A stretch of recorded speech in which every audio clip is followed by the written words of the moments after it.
사막은 버려진 환경과 극단적인 기온이라는 도전적인 조건으로 여러분을 맞이합니다. 어떤 사람들은 사막을 좋아할지도 몰라요. 선인장과 낙타처럼 사막에서는 건물도 이러한 조건에 적응해야 합니다. 여기 사막에 있는 놀라운 구조물에 몇 가지 예가 있어요. 이 구조물은 어스쉽이라고 불립니다. 뉴멕시코 사막에 있는 한 마을에 위치해 있어요. 같은 생각을 가진 사람들의 큰 공동체가 그 안에 살고 있어요. 더욱 흥미로운 건 이 건물의 위치가 쓰레기장으로 등록되어 있다는 것입니다.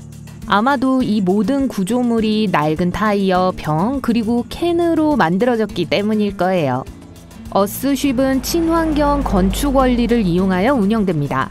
어스쉽의 약 40%는 천연 또는 재활용된 재료로 지어졌어요.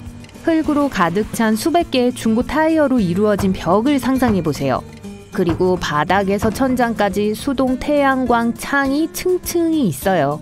이것은 겨울 동안에는 햇빛을 모으고 여름에는 반사하여 건물을 적당한 실온으로 유지합니다. 복도에 있는 식물들과 유리병이나 알루미늄 캔이 벽 안에 채워져 있는 걸 볼 수 있어요. 확실히 여러 면에서 특별한 집이에요. 건축가 마이크 레이놀즈는 1970년대에 놀라운 낭비와 소비 수준을 알아챘습니다. 그는 그 당시에 캔으로 완전히 지속 가능한 집을 디자인했어요. 거의 40년이 지난 후 그는 다른 어스쉽 주민들을 모았습니다. 레이놀즈는 벤츠를 몰았지만 마을의 패스트푸드점에서 구한 식물성 기름으로 운행했어요. 이 마을에 침실 2개, 욕실 2개짜리 기본 어스쉽은 약 2억 5천만 원입니다. 하지만 dob슨 하우스처럼 15억 원이나 되는 어스쉽도 있어요. 가족이나 친구와 함께 직접 짓는다면 인건비를 줄일 수 있고 상대적으로 비용이 적게 듭니다. 정말로 그걸 만든다고 가정해 볼게요. 어디에 지을까요? 어디든 좋아요. 어스쉽은 현재 캐나다의 차갑고 건조한 공기뿐만 아니라 IT의 덥고 습한 기후에도 적합합니다. 이것은 미라지 미러 하우스예요. 남부 캘리포니아 사막에 있는 설치물입니다. 미라지는 현대 미술 전시회의 일환으로 2017년에 문을 열었어요.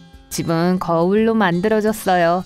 이 미니멀리즘 구조는 주변 환경과 어우러집니다. 문, 창문, 그 외 출입구는 놀라운 경험을 위해 제거됐어요.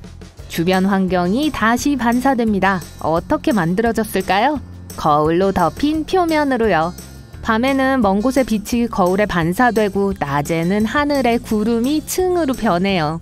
이 집에는 정해진 풍경이 없어요. 사막 한가운데서 미래형 건축물을 보는 건 어떨까요? 건축가들은 일론 머스크의 사이버 트럭과 완벽하게 어울리는 컨셉트 홈을 디자인했습니다. 이 집은 후 종말론적 주제를 가지고 있어요. 실제로 이 집은 지구의 종말이라는 재난 시나리오에서 살아남기 위해 설계되었습니다. 사이버 하우스는 철제 대문에 창문은 강화 유리로 되어 있고 외벽은 초강력 재료로 만들어졌어요. 모던 하우스는 자율 지열 열 펌프에 의해 제어됩니다. 덜 과학적으로 표현하자면 내부 온도를 일정하게 유지할 수 있어요. 이 세련된 집에는 사이버 트럭이 들어갈 수 있는 입구가 있습니다. 애초에 트럭에서 영감을 받았어요. 게다가 사이버 트럭은 더 안전하게 2층으로 들어 올릴 수 있습니다. 이곳은 사우디아라비아의 킹 압둘라 석유 연구센터입니다. 기본적으로 사막에 있는 실험실이죠.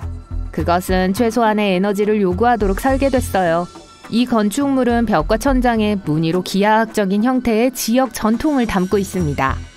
다음 목적지는 남아프리카에 있는 스와트버그 하우스예요. 이건 스와트버그 산 근처에 위치해 있지만 너무 흥분하지는 마세요. 카루 사막의 가장자리에 있어요. 침실이 4개인 아파트입니다. 특별한 온도 조절 시스템을 가지고 있어요. 이 시스템은 여름에는 더위를 막고 겨울에는 태양열을 가두어 작동합니다. 지금 보시는 것은 말리의 젠네 그랜드 모스크입니다. 이 모스크는 높이가 16m예요.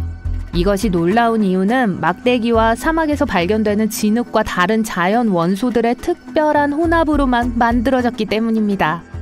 페트라는 요르단 사막에 숨겨진 고대 도시입니다.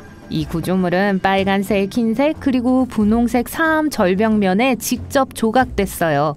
사막 근처의 협곡과 산 사이에 위치해 있습니다. 그곳은 수년 전 무역 중심지였어요. 이미 재무부의 인상적인 정면의 사진을 본 적이 있을 거예요. 이 구조물은 여전히 많은 미스테리를 담고 있어요. 우선 과학자들은 수천 년 전에 나바테아인들이 어떻게 그런 구조를 만들 수 있었는지 설명하지 못합니다. 사막 한가운데에 페트라와 비슷한 구조를 가진 또 다른 신비로운 장소가 있다는 걸 알고 있었나요? 마다인 살레는 나바테아 왕국의 제2의 수도와 같았어요. 우리가 풀어야 할 또 하나의 비밀을 남겼습니다. 이곳에는 100개 이상의 장식된 무덤과 1000개 이상의 기념비가 없는 무덤이 있어요. 게다가 비문과 동굴벽화도 없고 역시 사암으로 둘러싸여 있습니다. 이 나무 판잣집은 한때 우체국이었습니다. 이 구조물은 몽골의 텐거 사막에 있어요. 주위에는 아무것도 없어요. 외로운 구조물 곁에는 모래뿐입니다. 그 건물은 겨우 15평방미터예요. 추측할 수 있듯이 방문객이 별로 많지 않아요. 35년 이상 동안 버려졌습니다. 어느 날 한 여성이 그 건물을 발견했을 때 그 운명은 바뀌었습니다. 장과 그녀의 친구가 아이디어를 냈습니다. 실제로 그곳을 방문하지 않고 세계에서 가장 외로운 우체국에서 편지와 엽서를 보내기를 원하는 기업들과 사람들에게 연락할 계획이었어요. 그건 성공적이었어요. 우체국은 방문객이 직접 방문하는 일은 거의 없지만 온라인에서는 분주해요. 2021년 12월에만 사막 우체국에서 2만 통 이상의 편지와 엽서가 발송되었습니다. 그곳은 가장 가까운 도로에서 약 10km 떨어져 있어요. 우체국의 트럭이 편지를 모아 배달을 위해 길을 떠납니다. 결국 전 세계로 배송됩니다. 사우디아라비아의 두 번째 여행지는 킹 압두라지즈 세계 문화센터입니다. 이 건물은 흥미로운 디자인을 가지고 있어요. 이 복잡한 구조를 만드는데 거의 10년이 걸렸어요. 98m 높이의 탑은 그 외관으로 돋보입니다. 스톤메터스 파빌리온은 팔레스타인의 석조 건축물입니다. 이 구조물은 면적이 60평방미터에 달합니다. 서로를 지탱하는 300개의 서로 맞물린 돌로 만들어졌어요. 거대한 그릇처럼 보이는 오목한 지붕은 빗물을 모으도록 설계되었습니다. 이 구조물은 이란에 있어요. 흥미롭게도 이란의 증발 속도는 세계 평균보다 3배 더 빠릅니다. 그래서 이 그릇과 같은 디자인은 매우 유용해요. 물이 증발하기 전에 전체가 하나의 덩어리를 형성할 수 있는 방식으로 물을 포착합니다. 지붕 시스템의 외부 껍질은 빗물을 모으고 추가적인 그늘도 제공해요. 그것은 공기를 자유롭게 움직이게 해서 양쪽 지붕을 위한 냉각 메커니즘처럼 설계됐습니다.